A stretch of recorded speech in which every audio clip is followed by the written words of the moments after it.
Merci à la chorale pour ce temps d'adoration. Que le Seigneur vous bénisse. Bonjour tout le monde. Est-ce que vous allez bien? Amen.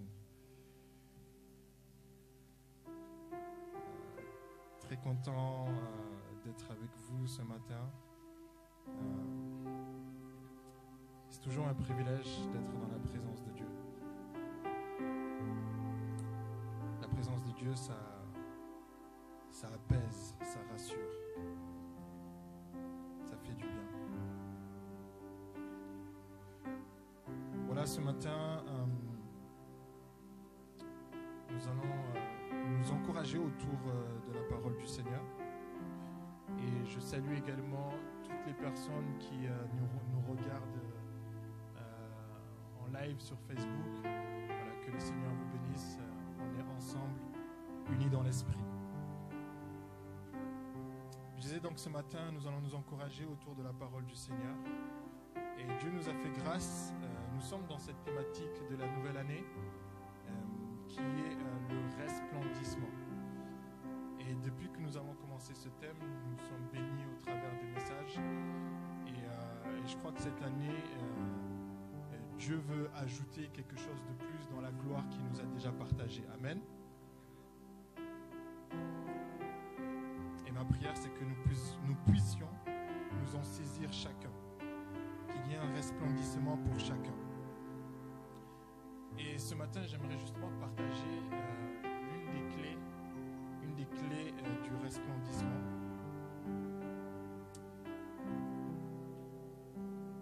La semaine dernière, le pasteur nous a prêché. Il y a beaucoup de choses, il y a beaucoup de points que j'ai notés, que j'ai appréciés, en tout cas personnellement dans son message et qui m'a beaucoup édifié. Et l'une des choses qu'il avait dit, c'est le fait que l'Église ne cessait de prier.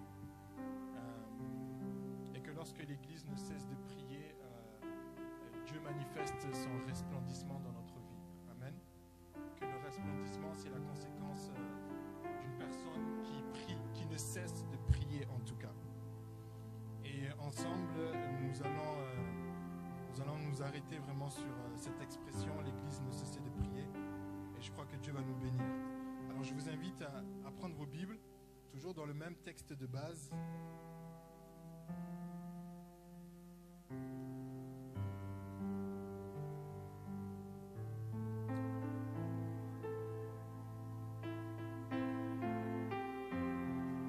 Je vais lire la parole du Seigneur dans Actes 12,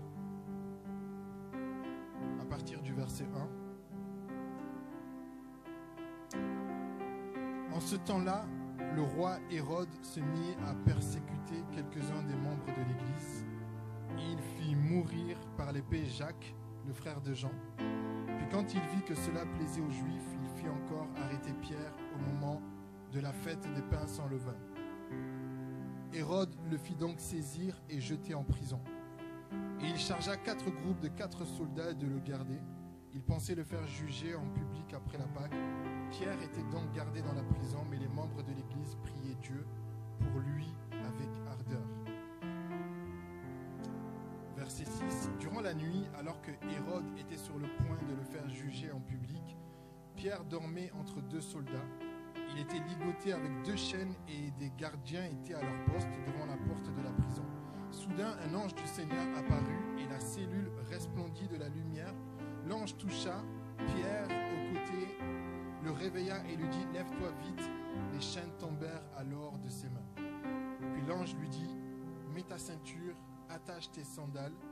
Pierre lui obéit et l'ange ajouta « Mets ton manteau et suis-moi ». Pierre sortit de la prison en suivant l'ange. Il ne pensait pas que ce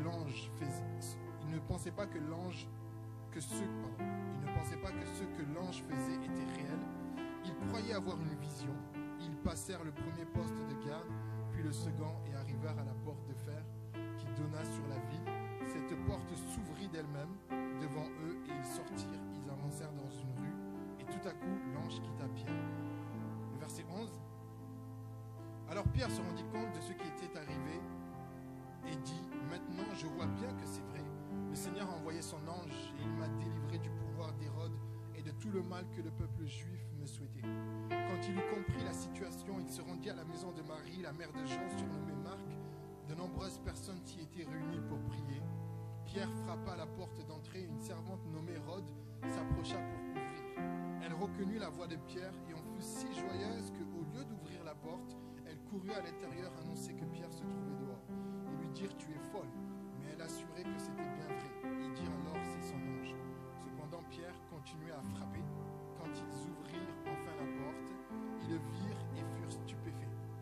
De la main, il leur fit signe de se taire et leur raconta comment le Seigneur l'avait conduit hors de la prison. Il dit encore « Annoncez-le à Jacques et aux autres frères ». Puis il sortit et il s'en alla ailleurs. On va s'arrêter ici. Amen.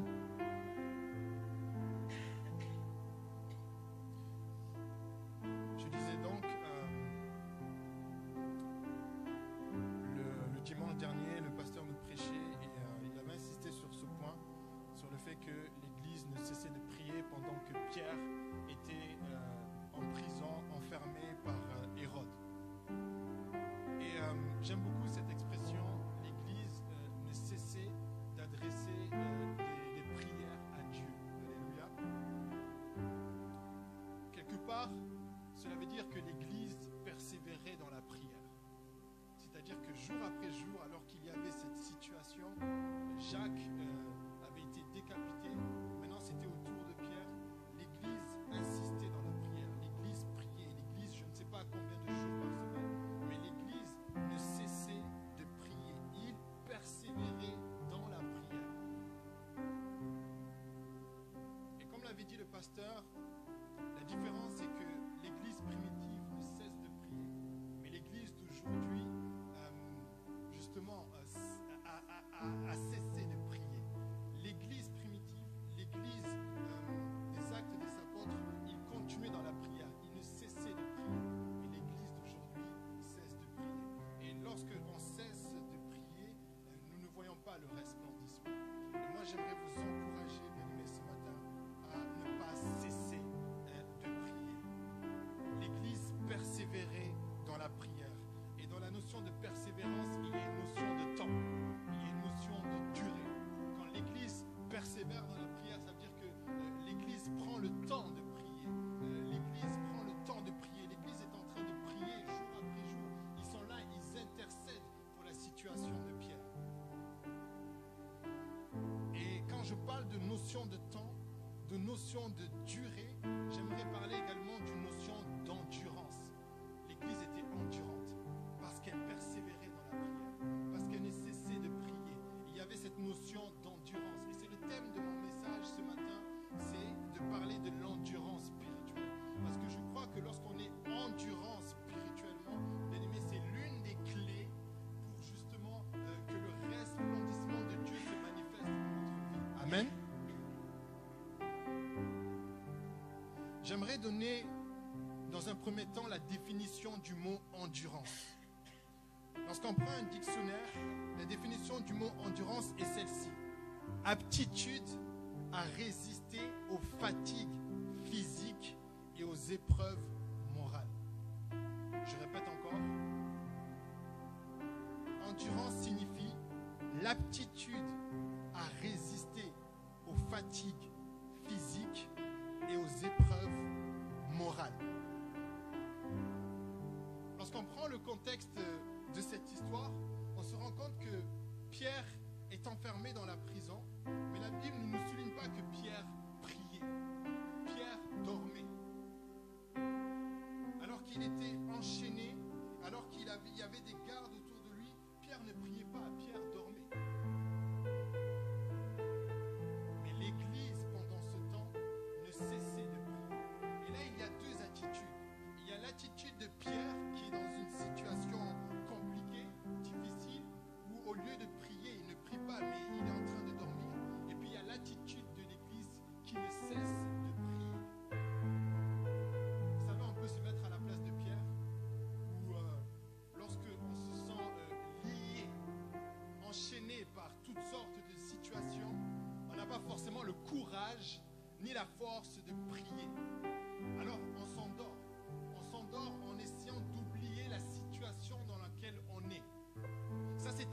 l'attitude de Pierre. Il n'avait pas eu ce réflexe-là de prier. Pourtant, c'était Pierre, nous connaissons l'apôtre, il a fait des miracles. Mais dans la situation dans laquelle il était, entouré de tous ses prisonniers, Pierre n'avait pas cette force. Pierre n'avait pas cette endurance-là pour prier et invoquer Dieu. Et je me dis certainement, si l'Église primitive n'avait pas intercédé en faveur de Pierre, peut-être que Pierre aurait été mort. Amen. Peut-être que Pierre, le lendemain, aurait été jugé.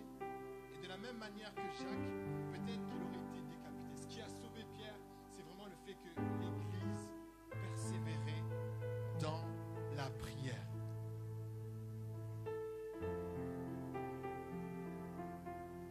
De la même manière, j'aimerais donner une définition de l'endurance spirituelle. L'endurance spirituelle, c'est l'aptitude à résister aux épreuves et au découragement spirituel. Amen. Je répète encore. L'endurance spirituelle, c'est l'aptitude à résister aux épreuves et au découragement spirituel. Bien-aimés, je crois pertinemment que cette année, pour chacun, nous allons vivre le resplendissement de Dieu. Moi, je le crois. Je crois que dans ta vie, tu vas vivre les resplendissements du Seigneur. Mais je crois également que cette année, tu vas être également éprouvé. Tu vas également vivre toutes sortes de situations. Et la question que nous devons nous poser, c'est que autant nous allons vivre la gloire de Dieu, autant nous allons vivre le resplendissement, mais lorsque les situations vont venir, lorsque les épreuves viendront, quelle attitude nous allons avoir? Alléluia.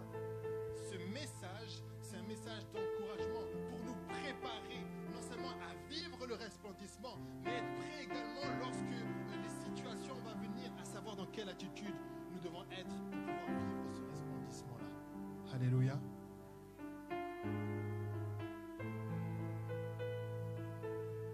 Lorsqu'on parle d'endurance, forcément, il y a cette notion de rythme cardiaque.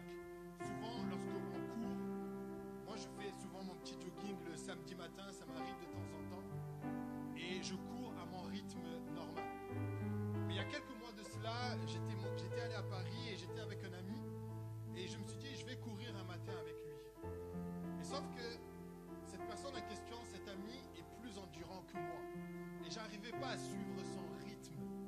Et alors que je courais, à un moment donné, je me suis senti essoufflé. C'est-à-dire que lorsque vous manquez d'endurance, vous êtes essoufflé en fait. Et spirituellement, c'est la même chose, bien-aimé.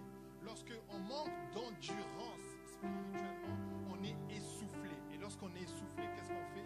On arrête de courir. On arrête de marcher. On arrête de prier. Et on se retrouve dans une situation comme Pierre où il dort, il ne fait plus rien, il n'est plus en activité. Vous savez, je me suis posé cette question. Si l'histoire avait changé pour Pierre, si Pierre, alors qu'il était dans la prison, entouré de tous ses soldats, si Pierre avait prié, si Pierre était en train de louer Dieu, est-ce que l'ange serait intervenu dans la vie de Pierre? Si Pierre, sans attendre forcément que l'Église mais si lui-même Pierre était en train de prier pour la situation dans laquelle il est, si Pierre était en train d'intercéder, si Pierre était en train de demander à ce que Dieu délivre, est-ce que l'ange du Seigneur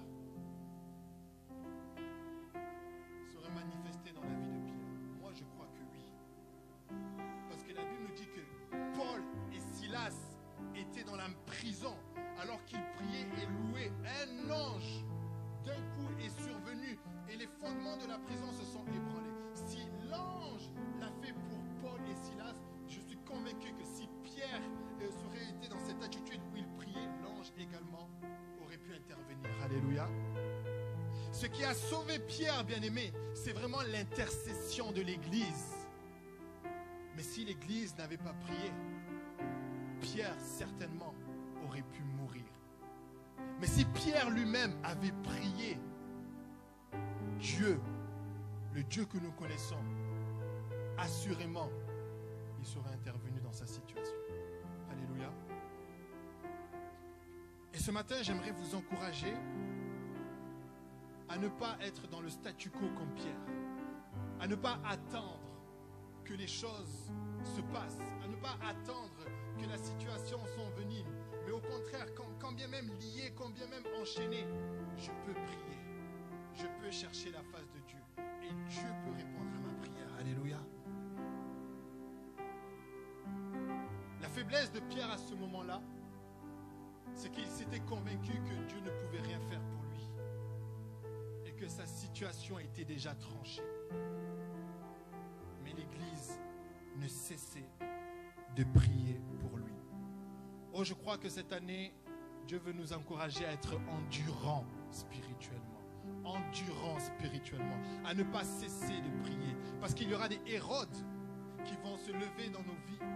Il y aura l'adversité qui va venir. Il y aura des épreuves.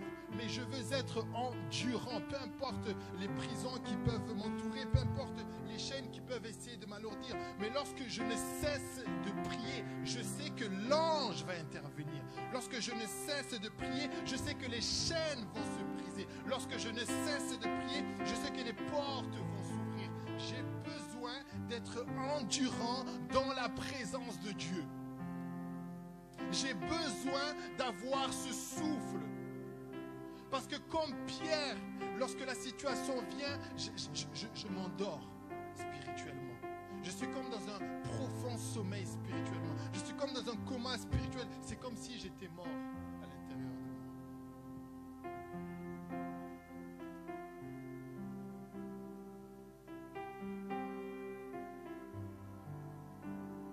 Alors il y a cette question que nous pouvons nous poser. Quels sont les éléments, quels sont les outils que nous pouvons avoir afin d'être endurants spirituellement? Alléluia. Vous savez, j'ai beaucoup aimé aussi le thème de l'année dernière sur la manifestation de la gloire de Dieu.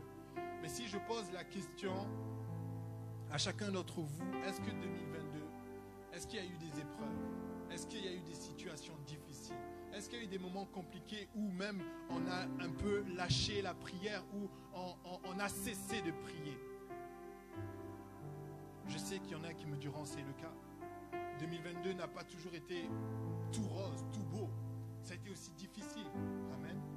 Et bien aimés, croyez-moi, nous allons vivre le resplendissement. Mais il y a des épreuves aussi qui nous attendent. Et j'aimerais que nous puissions atteindre l'église Parole du Salut Bardo. J'aimerais que nous puissions atteindre ce niveau où nous sommes endurants et nous ne cessons de prier. Vous savez, quand je me mets à la place de cette église qui, dans cette petite maison, était en train de prier pour Pierre, je me dis, mais quel était leur moteur, leur motivation, alors que Hérode avait la même mise, la même prise sur la vie de Pierre, mais eux, ils ne cessaient de prier. Est-ce qu'ils avaient un espoir quelconque? Non, ils ne cessaient de prier parce qu'ils persévéraient, parce qu'ils croyaient que Dieu était capable de pouvoir faire quelque chose. Alléluia. Et j'aimerais m'arrêter ici sur quelques éléments qui vont nous permettre d'être endurants spirituellement. Et peu importe les Hérodes qui pourront se lever, mais je ne cesserai de prier jusqu'à voir le resplendissement de Dieu dans notre vie. Alléluia.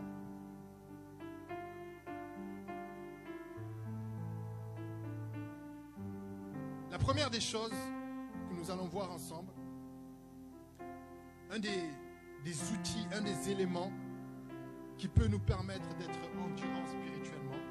La Bible nous précise bien dans le verset 5 que l'Église,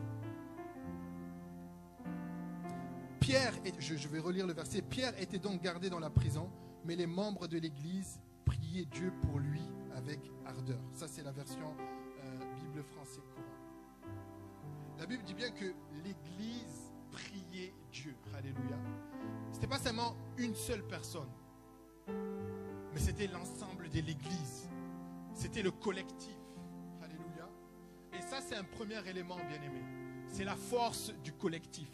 La force de l'Église, lorsqu'elle intercède pour une personne, bien-aimé, croyez-moi, il y a quelque chose qui se fait. Il y a cette force que Dieu nous procure. Alléluia. Vous savez, des fois, on peut être comme Pierre, comme je disais, dans une prison, mais on a besoin d'être soutenu par plusieurs personnes. Ne fût-ce que même une personne. La Bible dit ceci, deux valent mieux qu'un. Il y a des combats à ne pas vivre tout seul. Il y a des combats, il y a des situations où nous devons être soutenus dans la prière, où nous devons être portés dans la prière. Quand l'Église, le collectif, tous ces intercesseurs ont prié pour Pierre, l'action de Dieu est intervenue. Et je suis convaincu, alors c'est des choses que nous prêchons, nous avons l'habitude de l'entendre, mais je suis convaincu lorsqu'il y a deux personnes, là où il y a 2 ou 3 personnes qui se lèvent dans l'église et qui prient sérieusement, avec ardeur, avec détermination pour la vie d'une personne, il y a quelque chose qui change. Il y a quelque chose qui change. Alléluia. Ne pas négliger la force du collectif. Ne pas négliger la force de l'église. Ne pas négliger la puissance que l'église a dans la prière. La Bible dit ceci, la prière d'un juste a une grande efficacité.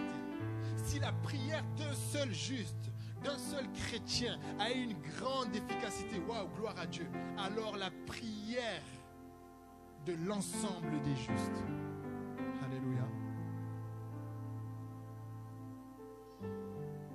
Je crois sincèrement qu'il n'y a aucune chaîne qui peut retenir la prière de l'Église. Et ce matin, j'aimerais nous encourager à avoir des personnes avec qui nous prions autour de nous. Avoir ne fût-ce qu'un partenaire de prière. Avoir ne fût-ce qu'un frère, une sœur, où je vis une situation, mais j'ai besoin que quelqu'un me soutienne dans la prière. Je le répète encore, il y a des combats qu'on ne peut pas toujours mener seul. Alléluia. Il y a cette histoire dans la vie de Moïse, lorsque Moïse veut attaquer le peuple d'Amalek.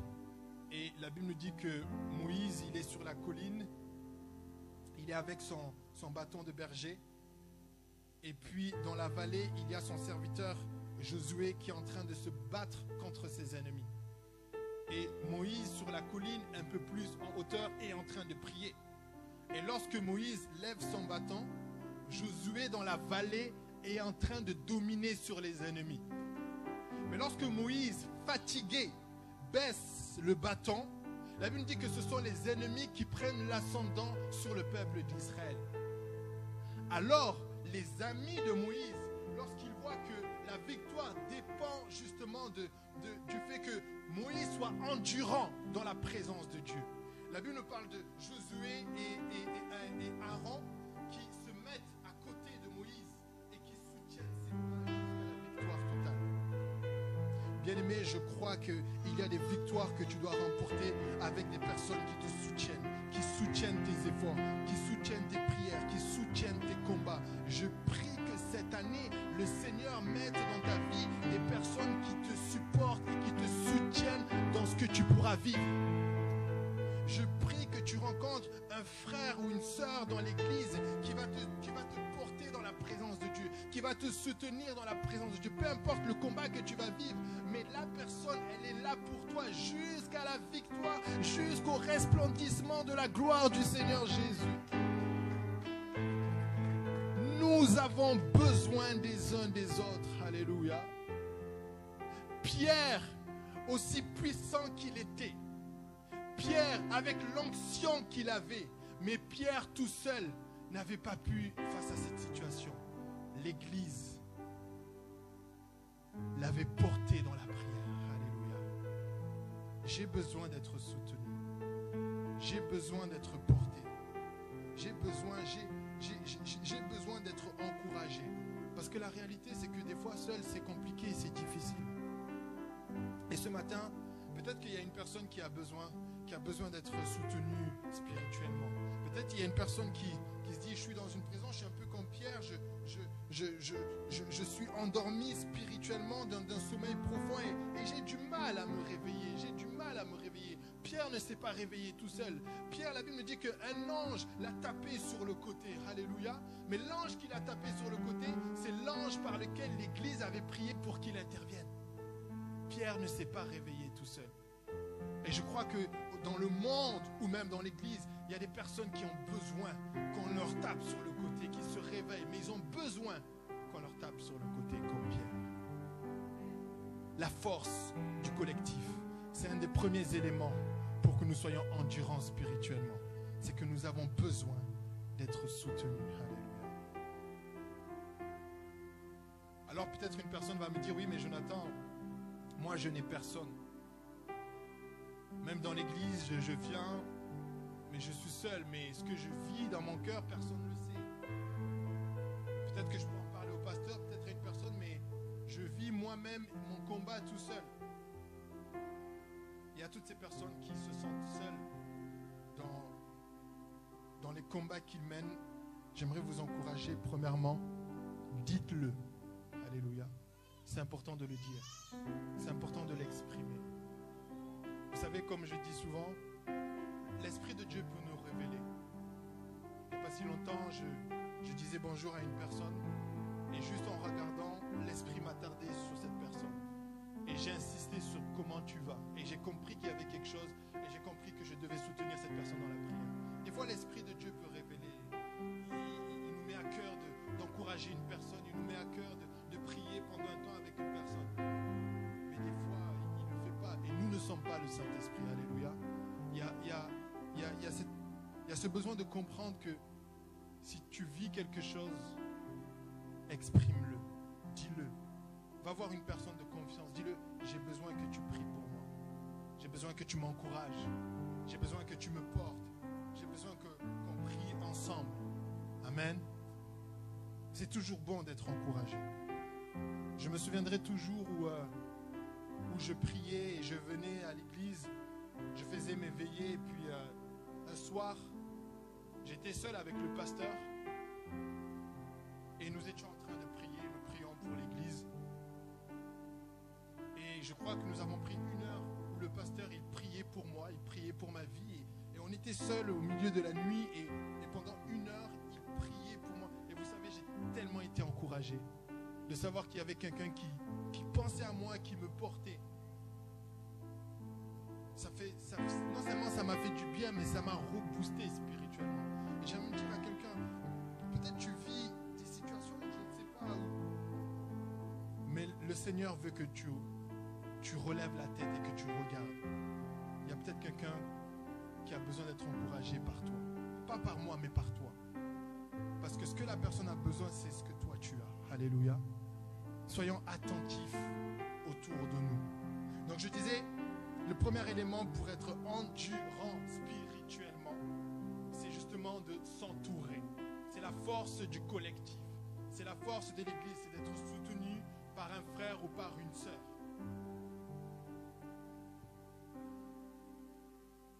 Le deuxième élément pour être endurant spirituellement, c'est-à-dire avoir cette aptitude à résister non seulement aux épreuves, mais également au découragement lorsque nous vivons des situations, c'est être zélé. Alléluia. Être zélé. Quand on lit le verset 5, la Bible dit que l'Église ne cessait d'adresser des prières à Dieu. Amen. Mais dans une autre version, la Bible dit ceci: l'Église priait Dieu pour lui, pour Pierre, avec ardeur. Donc non seulement il ne cessait de prier, il y a cette notion de durée, il y a cette notion de temps, mais il priait avec ardeur. Il priait ardemment. Cela veut dire quoi? Cela veut dire qu'il y a une notion d'intensité. Alléluia. Ils priaient de tout leur cœur. Ils priaient avec une détermination farouche. Ils priaient comme si c'était eux qui étaient en prison. Et c'est ça l'intercession. C'est ça le fait de porter une personne. C'est comme si je me retrouve dans sa situation et je prie avec ardeur. Et c'est ce qui manque à l'église d'aujourd'hui. C'est l'ardeur de la prière.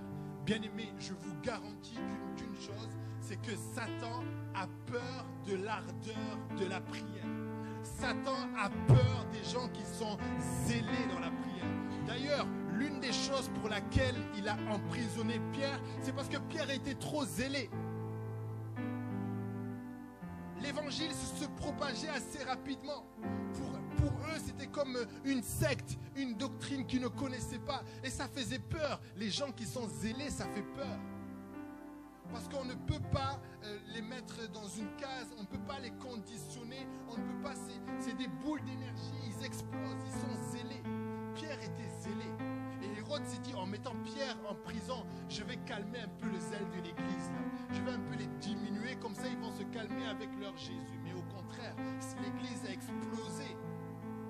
Ils priaient ardemment, ils priaient avec le feu, ils priaient farouchement, ils priaient avec une détermination que rien ne peut arrêter.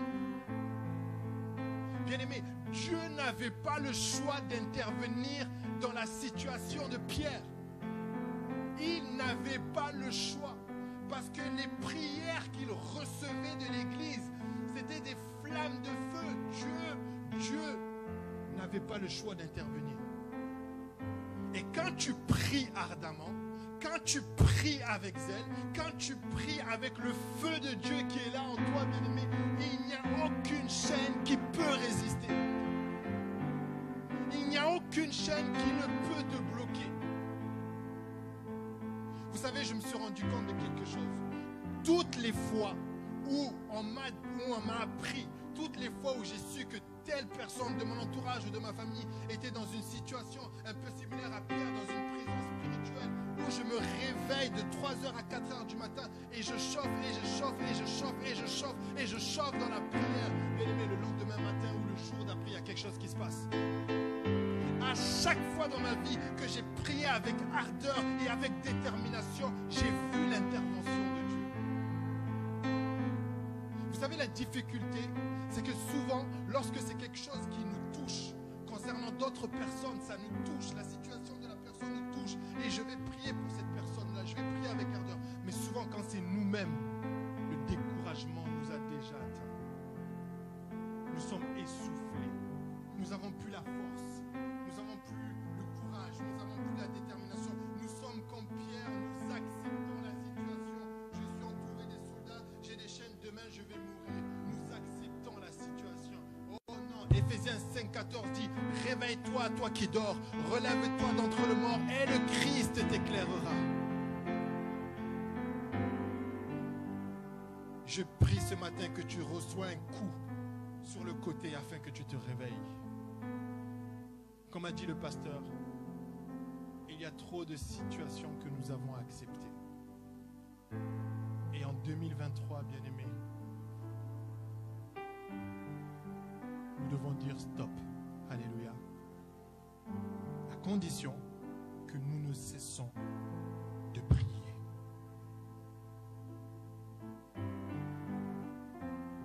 Le zèle, l'ardeur de la prière. La Bible nous encourage à être fervent d'esprit. Et je crois que quand nous sommes fervents d'esprit, quand nous bouillonnons dans la présence de Dieu, bien-aimé, il n'y a rien qui peut nous résister. Alléluia. Je n'ai plus le passage exact, mais je crois que c'est dans Job, où la Bible dit ceci: bien que tu dises que tu ne le vois pas, ta cause est devant lui, attends-le. Amen. Vous savez, le problème de l'endurance spirituelle, tu es amené à prier, tu es amené à courir avec la foi. Mais des fois, on a l'impression que lorsque les choses ne changent pas, lorsqu'on ne voit pas les choses arriver, du coup, on se décourage et on s'arrête assez rapidement. Mais Dieu veut que nous puissions poursuivre. Dieu veut que nous puissions continuer. En fait, je me suis posé cette question. À quel moment l'Église, alors qu'elle ne cessait de prier Pierre, s'est arrêtée de prier pour Pierre? À quel moment l'Église s'est arrêtée de prier pour Pierre? L'Église s'est arrêtée de prier pour Pierre au moment où même ils ont vu Pierre en train rentrer dans la maison. Alléluia. Bien-aimé, tant que je n'ai pas vu mon miracle, tant que je n'ai pas vu la situation changer, tant que je n'ai pas vu mon resplendissement, je vais être endurant, je vais être essoufflé dans la présence de Dieu. Et dans l'Ancien Testament, Jacob avait compris cela. Jacob avait dit, oui, là je suis en train de lutter, d'avoir un combat avec un homme ou avec Dieu. Mais en tout cas, je vais être endurant, même si je prends des coups, même si j'ai les épreuves, même si j'ai la situation, mais je ne vais pas arrêter jusqu'à ce que je l'ai remporté. Alléluia. Jusqu'à ce que j'ai gagné. Donc, il était déterminé. Déterminé. Et quand on est déterminé, quand on est zélé, bien-aimé, et qu'on prie, on doit savoir la raison pour laquelle on doit prier. Alléluia. Moi, je crois une chose, je crois que les prières que l'on fait à Dieu, où ce sont des prières où il n'y a pas de but, où ce ne sont pas des prières qui sont bien ciblées, bien-aimé, ça enlève, ça diminue la détermination, ça diminue le zèle. Bien-aimé, lorsque tu pries, bien-aimé, prie parce que tu sais pourquoi tu dois prier. L'Église priait pour la délivrance de Pierre. Et matin, midi, soir, il ne cessait de prier pour ce sujet-là. Et Dieu veut nous encourager à être précis dans nos prières, à être déterminés. Vous savez, souvent quand on commence l'année, on donne beaucoup de résolutions. Je veux voir ceci, je vais voir cela, je vais voir... Moi, personnellement, cette année, je me suis dit, je veux me concentrer sur une chose. Si Dieu va faire autre chose dans ma vie, gloire à Dieu, il va faire. Amen. Mais cette chose-là que je veux, c'est seulement ça que je vais prier, prier, prier, jusqu'à voir son exaucement. C'est-à-dire que je dois être déterminé dans ce que je veux. Je dois être précis dans ce que je veux. Il y a tellement de choses, de situations autour de nous, mais à un moment donné, c'est prendre le recul et savoir qu'est-ce qui est essentiel, qu'est-ce qui est prioritaire dans ma vie, qu'est-ce que je veux voir comme changement, et je me focalise sur cette chose-là. Et je prie, et je prie. Et pendant que tu pries, tu es en train de semer. Tu es en train de semer, tu es en train de semer, tu sèmes, jusqu'à un moment donné où Dieu lui-même dit, là c'est bon, c'est le jour où mon enfant je t'exauce, où tu vas vivre le resplendissement, parce que tu n'as pas cessé de prier. Alléluia. L'endurance spirituelle, une des clés du resplendissement. Bien évidemment, le troisième élément, c'est la foi, parce que sans la foi, nous n'obtenons rien. Sans la foi, il est impossible de lui être agréable. Et nous avons besoin de la foi.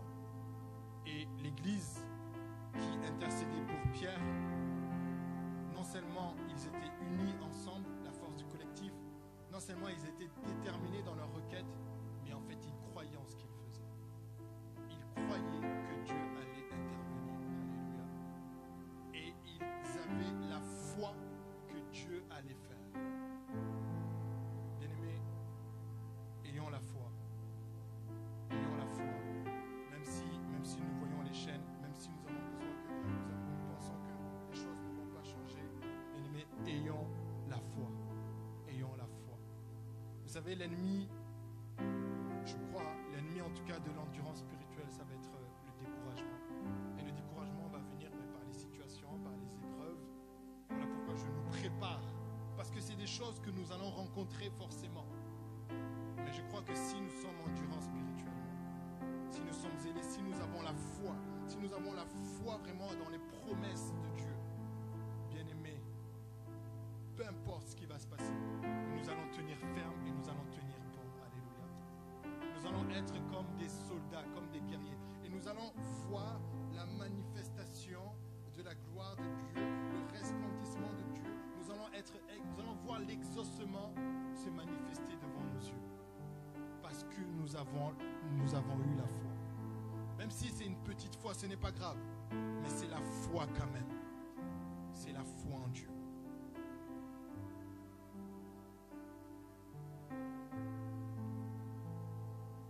Marc 11.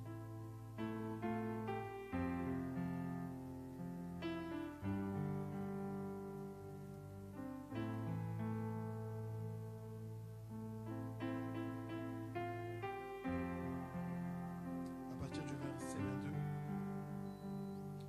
Jésus dit alors à ses disciples, Marc 11, verset 22. Jésus dit alors à ses disciples, je vous le déclare, c'est la vérité, ayez foi en Dieu.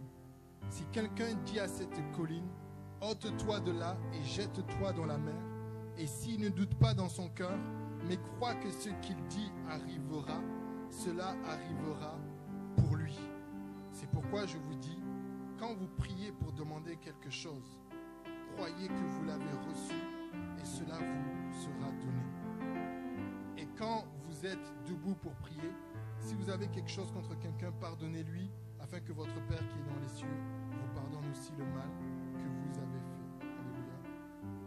Je suis en train de prier, mais j'ai cette foi qui est en train de croire que ce dont je suis en train de prier, je le reçois. Et l'Église avait compris la puissance de la foi, avait compris l'autorité qu'ils avaient dans le Seigneur. Et quand ils priaient pour Pierre, ils s'attendaient à ce qu'un ange survienne. Alléluia. Et ils ont persévéré dans cela. Je vais m'arrêter ici, nous allons prier. Mais voilà, c'était simplement un encouragement, bien aimé, pour que nous puissions être endurants spirituellement. Gagner en souffle. L'endurance, c'est le cardio. Je prie que spirituellement, tu aies ce cardio-là. Que tu arrives à courir cette course cette année. Tu auras des défis. Tu auras des choses qui vont venir sur ton chemin. Mais l'endurance spirituelle. Et en étant endurant spirituellement, le Seigneur va intervenir. Nous allons prier ensemble.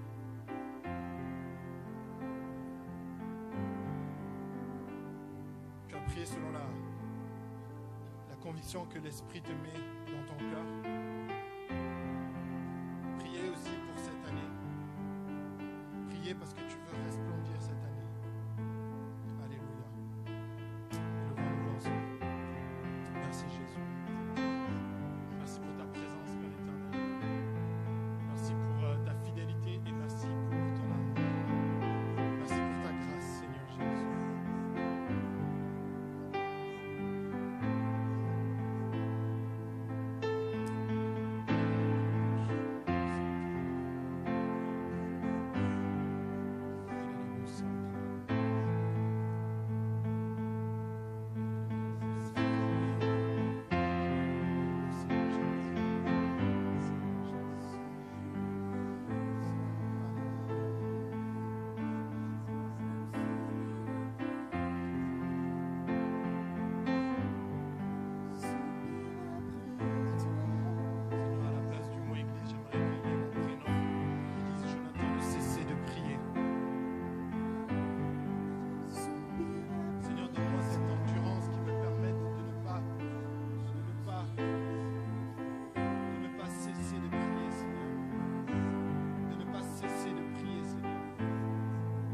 Cette endurance, Seigneur, qui me permette, Seigneur, de poursuivre, peu importe, Seigneur Dieu, l'ampleur, la hauteur de la situation, mais Seigneur, que je puisse demeurer endurant spirituellement. Donne-moi d'être zélé, Seigneur Dieu. Donne-moi d'être zélé, Seigneur Dieu.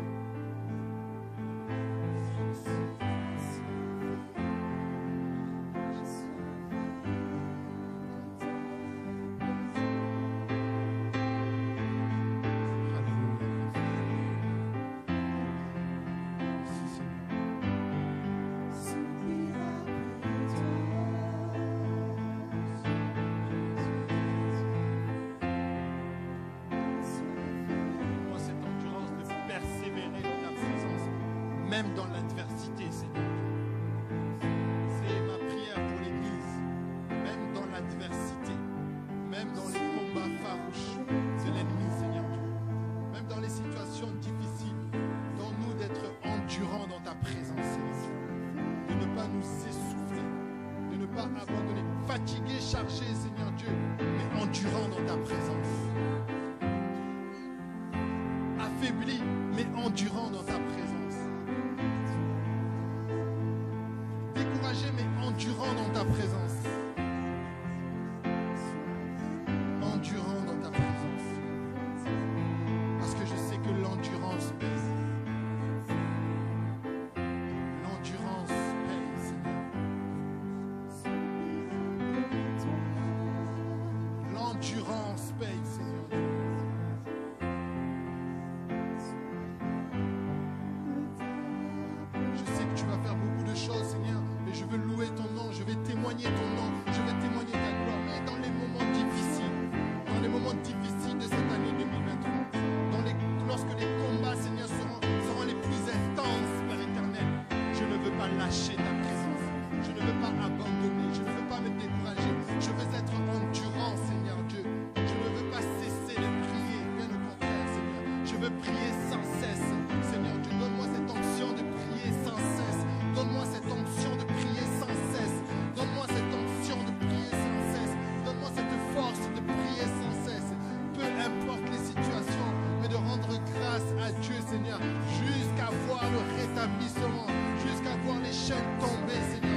Donne-moi l'onction de prier sans cesse.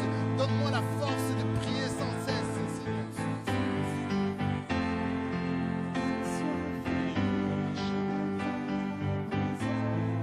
Alléluia, Seigneur Jésus.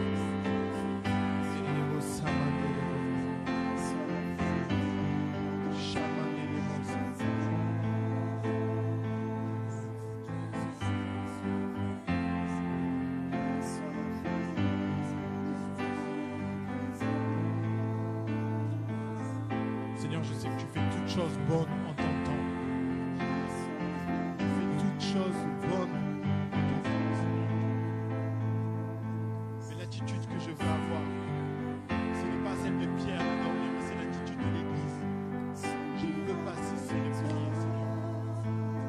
Parce que si je m'arrête, si je m'essouffle, Seigneur,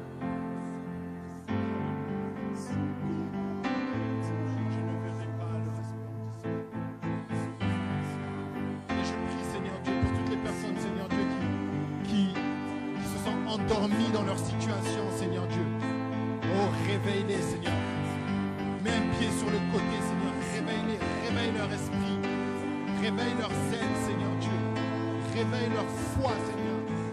Ranime le don, Seigneur Dieu. Viens ranimer une personne, Seigneur Dieu. Alléluia, Jésus.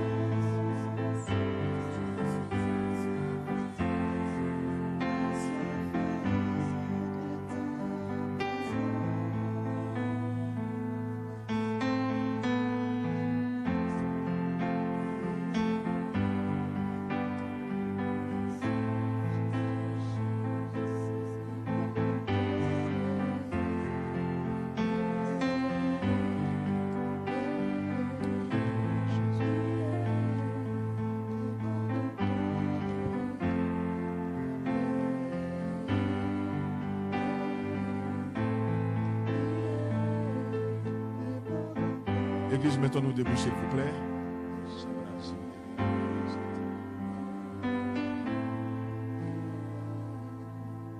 Nous voulons nous recommander à la grâce du Seigneur. C'est vrai que tu me diras, pasteur, moi quand je commence à prier, tout de suite après je suis fatigué. Notre frère nous a partagé son témoignage. Il a l'habitude de courir. Et il a couru avec quelqu'un qui a plus l'habitude de le faire que lui. Et il n'a pas pu suivre le rythme. Ça arrive à tout le monde. Ça arrive à tout le monde. Mais j'aimerais que nous puissions élever nos mains vers le ciel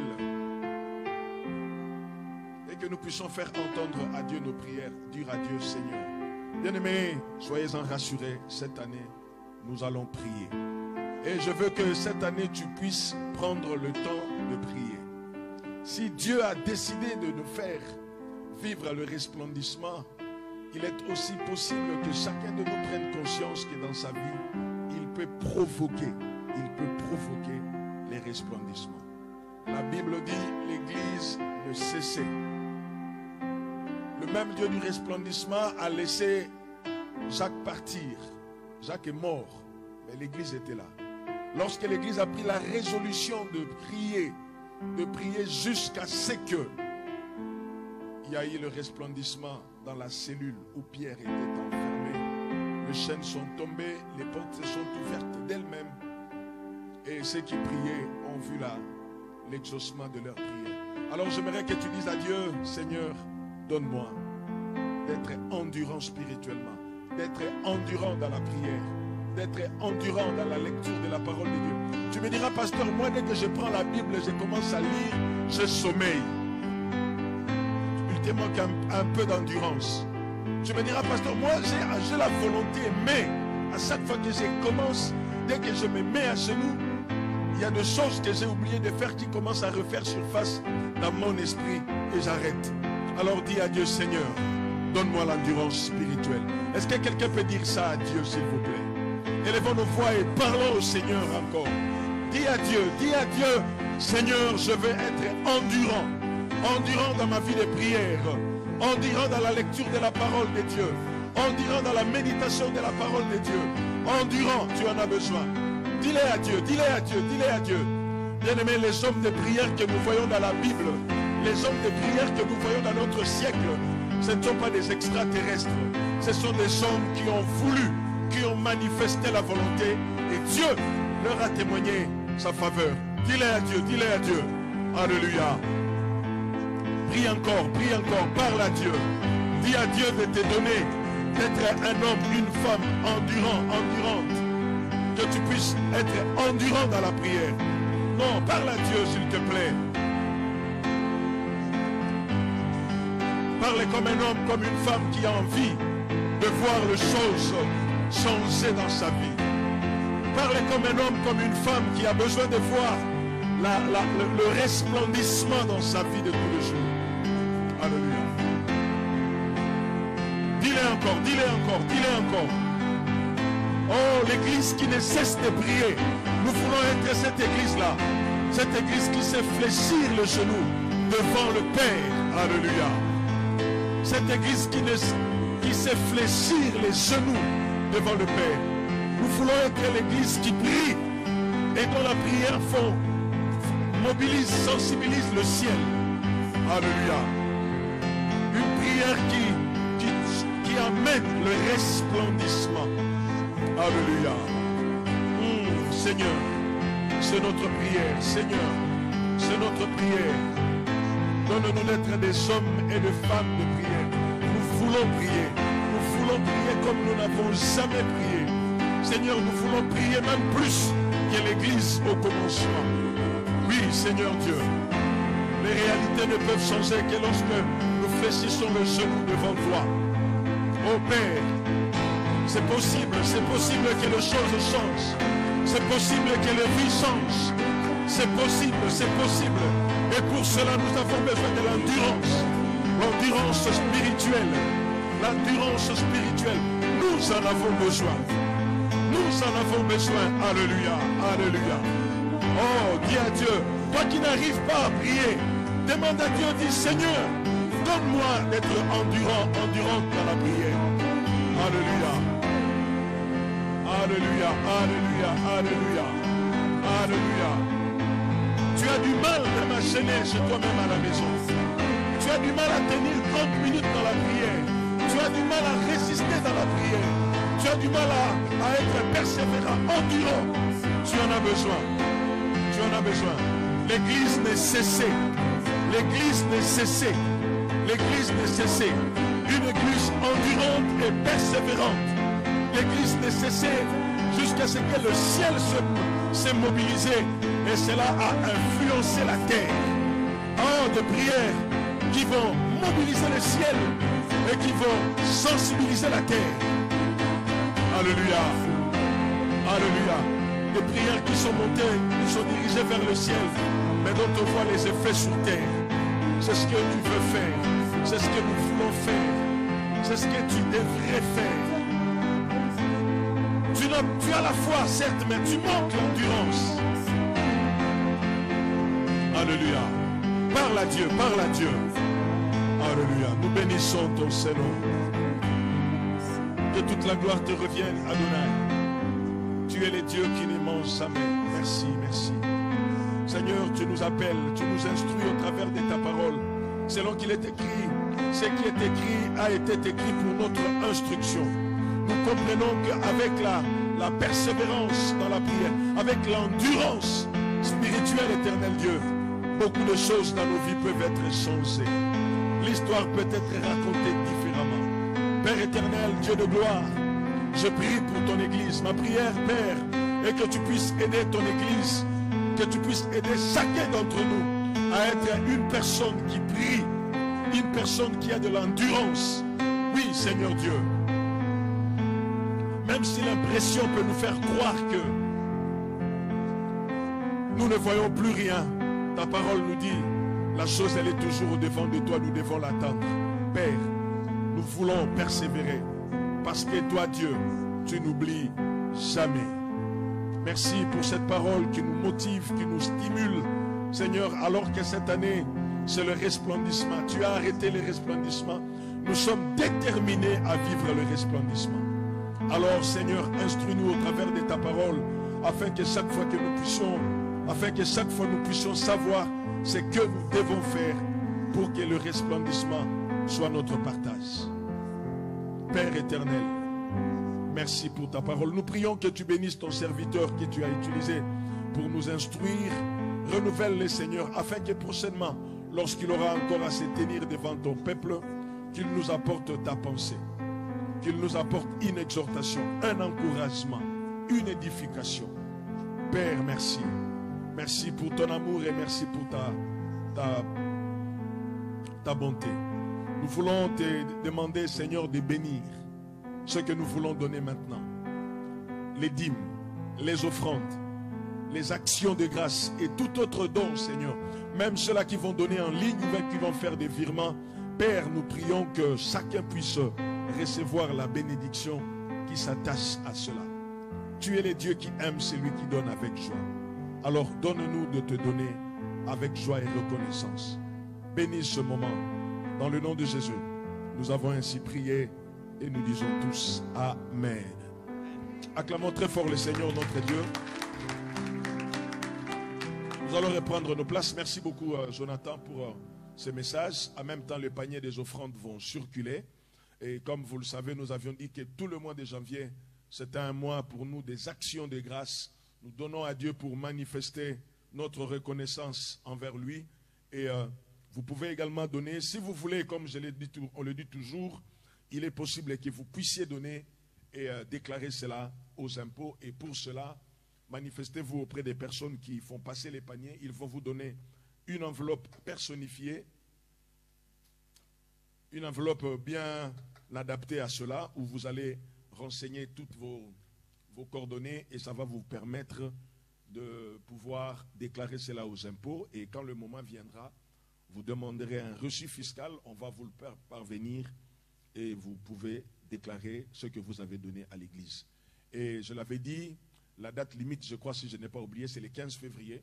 Pour tous ceux qui aimeraient recevoir le reçu fiscal. Si vous avez besoin de recevoir le reçu fiscal par rapport à tout ce que vous avez donné, vous envoyez un mail à conta.bt@égliseparoledusalut.org. Vous demandez qu'on vous envoie un reçu fiscal que vous allez exhiber aux impôts. Alors la date butoir, je crois, c'est le 15 février. Dépasser cette date, on ne pourra plus vous envoyer les reçus fiscaux. Donc si vous en avez besoin, c'est maintenant qu'il faut envoyer ce mail-là et on va vous faire parvenir cela. Amen. Amen. Alors nous voulons accueillir ceux qui sont là parmi nous pour la première fois. Si c'est votre première fois d'être parmi nous, n'ayez pas honte. Mettez-vous debout, nous allons vous accueillir.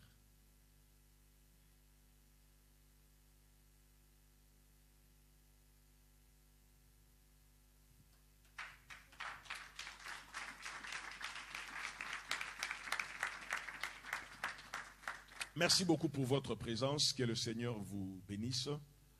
C'est pour vous la première fois, mais que cela ne soit pas la dernière fois. Nous sommes l'église évangélique Parole du Salut, maison des rafraîchissements. Nous nous réunissons ici tous les vendredis et tous les dimanches. Alors, à la fin du culte, ne soyez pas pressés de partir. Venez ici à la première rangée. Il y a un bien-aimé qui va vous approcher pour vous connaître un peu plus. Alors, si vous priez déjà dans une autre église, continuez à fréquenter votre église. Si vous n'en avez pas, celle-ci peut devenir la vôtre. Il suffit juste que vous puissiez manifester votre volonté. Que le Seigneur vous bénisse, vous pouvez vous rasseoir. Amen. Alors, donc, je vais donner quelques communiqués et après nous allons clôturer notre moment de prière. À la fin du culte, toutes les femmes, je n'ai pas dit les mamans, je n'ai pas dit les filles, je n'ai pas dit les sœurs, j'ai dit les femmes. Toutes les femmes sont priées de rester à la fin du culte. Vous allez voir mon épouse. Mon bijou. Amen. Donc vous allez le voir à la fin du culte. Vous allez la voir à la fin du culte. Elle a un message à nous communiquer. Le mois de février, ça va être du 17 au 19. Ça va être notre 4e anniversaire. 4e anniversaire depuis que nous avions commencé l'église Parole du Salut Bordeaux. Et cette fois-ci, nous allons avoir un invité particulier qui pour nous représente beaucoup, c'est le pasteur Safari. Le pasteur Safari, il est le pasteur de toutes les églises Parole du Salut dans le monde. Alors, il viendra, il sera avec nous pendant tout ce temps-là. J'entends qu'il me donne le programme, mais je sais qu'il va nous presser pendant ces 3 jours. Il aura un entretien probablement avec les ouvriers. Donc nous allons nous préparer, c'est notre 4e anniversaire. Mais vous savez que nous nous sommes donné un défi qu'à notre 5e anniversaire, nous allons faire quelque chose de grand. Et nous serons dans une grande salle. Je ne sais pas la grande salle en question, elle est où, je ne sais pas. Mais en tout cas, c'est la foi. Alors, Jonathan vient de nous presser la foi. Donc, la foi, dans cette année des resplendissements, nous avons besoin de prier, nous avons besoin de la foi, parce que le 5e anniversaire, nous allons faire quelque chose de resplendissant. Amen. Amen. Amen. Donc, en tout cas, retenez cette date-là du 17 au 19. Et en même temps, le 18 février, c'est le jour où nous allons organiser le baptême. Nous allons avoir notre baptême ici, comme nous le faisons avec notre piscine. Nous allons installer cela, nous allons organiser les services de baptême. Donc, sur ce, je demande à toutes les personnes qui ne sont pas baptisées, mais qui veulent passer par les eaux de baptême, de me voir à la fin du culte. Et nous allons organiser des séances d'enseignement pour que, pendant le moment de baptême, vous puissiez être baptisés. Amen. Amen. Nous voulons nous présenter 2 bien-aimés. Vous savez, les resplendissements commencent par la lumière. Amen.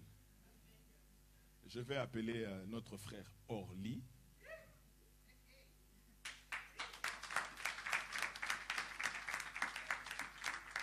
Bon, voilà, il y a une confusion. À l'église, nous avons Orly, comme l'aéroport d'Orly, et nous avons Ordi, comme ordinateur. Alors, Ordi a confondu. Ordi, tu vas comprendre que ce n'était pas toi. Attends, tu vas voir. Orly Ntsumbu, viens.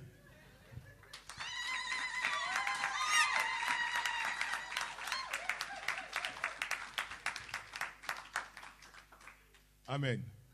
Non, regarde l'église. Moi, je te connais, frère. Regardez ce frère bien. Vous voyez comment il est? Hein? Les gens se posent la question, c'est quoi le problème? En fait, il est étudiant. Je voulais seulement vous informer qu'il est étudiant. Il étudie. Il fait les études. Donc, si vous priez, priez pour lui, pour qu'il finisse les études. Parce que c'est long quand même comme étude qu'il est en train de faire. Donc, voilà ce que je voulais vous dire. Est-ce que vous pouvez l'applaudir?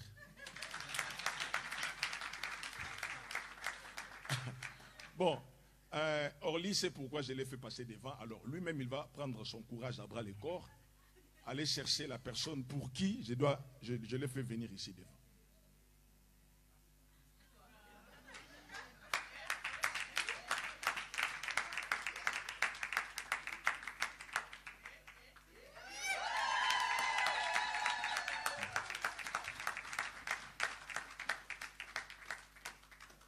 Donc, Ordi, tu comprends que ce n'était pas toi.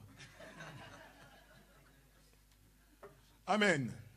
Nous avons notre frère Orly et notre sœur, son nom va venir. C'est un nom qui est dans la... Luco, c'est ça, non? Luco. Voilà, Luco. Luco. Nous avons le frère Orly et notre sœur Judith. Nous, on dit Lucao. En français, on dit Luco. Hein? Donc, en français, on dit Luco. Ça va changer bientôt, ça va devenir Judith Ntsumbu. Même si elle ne veut pas, mais bon. Alors, ces 2 bien-aimés sont traditionnellement mariés. Comme on dira, coutumièrement, ils sont déjà mariés. Mais ils ont besoin de faire les choses dans l'ordre comme nous le faisons. Il leur reste le mariage civil, parce que, vous savez, nous sommes en France, nous devons nous intégrer. Ils vont passer devant l'officier de l'état civil pour leur mariage civil. Et après leur mariage civil, ils vont faire ce que nous appelons la bénédiction nuptiale. L'Église va le bénir, l'Église va tout faire pour eux. Amen. Alors, nous avons encore des choses à finir, surtout avec Luco. Elle se pose la question, quoi encore, pasteur? Oui, il y en a beaucoup, t'inquiète. Donc, Luco, c'est quand le mariage? Mais dis à l'église, moi je connais la date. Voilà.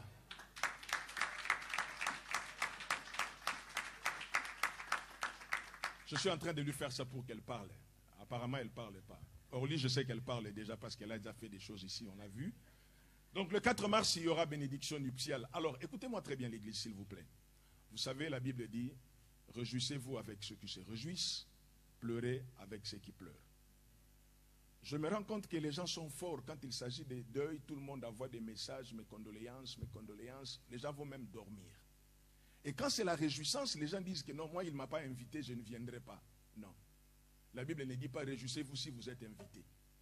La Bible dit ils se réjouissent, réjouis-toi avec eux. S'ils vont se réjouir les deux là, nous allons nous réjouir ensemble, même si nous ne sommes pas invités. Nous allons nous réjouir ensemble. Je ne veux pas entendre l'histoire de non, moi je n'ai pas été invité, je ne viens pas. Même si tu n'es pas invité, tu viendras. Tu viendras leur donner des cadeaux, tu viendras leur donner des félicitations, tu vas leur laisser manger leur poulet, leur aile de poule, leur beignet, leur tout. Ce n'est pas ton problème, mais en tout cas tu vas te réjouir avec eux. Donc le 4 mars, nos bien-aimés vont se marier. Alors s'il y avait un frère qui voyait la sœur Judith qui disait, la sœur là, elle me plaît beaucoup, j'ai pris le Seigneur, laisse la prière tranquille. Ça ne marchera plus. Alors si Orly, tu commençais à regarder les sœurs à l'église, disait, sœur là, elle parle en français, c'est fini, Judith elle est là. Amen. Donc retenez la date, on va vous donner tous les détails possibles dans le jour qui vient, mais en tout cas, retenez cette date-là et nous voulons nous réjouir avec nos bien-aimés. Amen. Orly sait combien je suis en train de le regarder avec des yeux grandement ouverts. Que le Seigneur vous bénisse. Merci frères et sœurs. Bon courage et félicitations.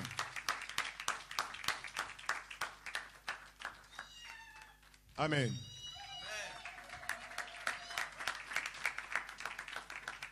Donc sur ces, les départements, l'église, commençons à nous organiser, à nous mobiliser pour que nous puissions célébrer ce mariage, pour nous réjouir avec nos bien-aimés, pour que tout se passe bien pour la gloire de notre Dieu. Amen. Amen. Donc je demande à tous ceux qui sont dans cette organisation-là de bien organiser les choses. Amen. Alors, les samedis 28 janvier, à la fin du mois, là, les derniers samedis du mois, nous allons avoir notre première réunion de la jeunesse. J'attends juste que les amis de la com nous fassent le flyer que nous allons publier dans les réseaux sociaux. Ça va être notre première réunion de la jeunesse. En tout cas, mobilisez-nous, mobilisez-vous, invitez des personnes que vous allez inviter. Ça va être la première réunion de l'année pour les jeunes, mais ça va également être une réunion où nous allons prier pour beaucoup de problèmes, pour des cas. C'est le resplendissement. Alors, partout où il y a le resplendissement, les ténèbres disparaissent. Et nous allons prier dans cet aspect-là pour que beaucoup de choses puissent changer dans notre vie. Amen. Nous sommes arrivés à la fin. Nous allons nous mettre debout pour clôturer notre réunion.